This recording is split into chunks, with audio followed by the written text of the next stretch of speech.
విడు మొరటోడు అని వాళ్ళు వీళ్ళు ఎన్నెన్ని అన్న పసి పిల్లవాడు నవ్వాడు.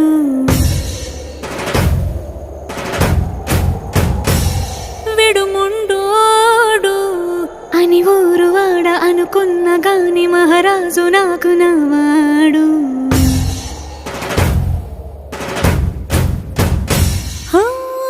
మాట పెడుసైనా మనసులో వెన్న రాయిలా ఉన్నవాడిలోన దేవుడెవరికి తెలుసును నాకన్నా. సూసేకి అగ్గిరవ్వ మాదిరే ఉంటాడే నా సావే.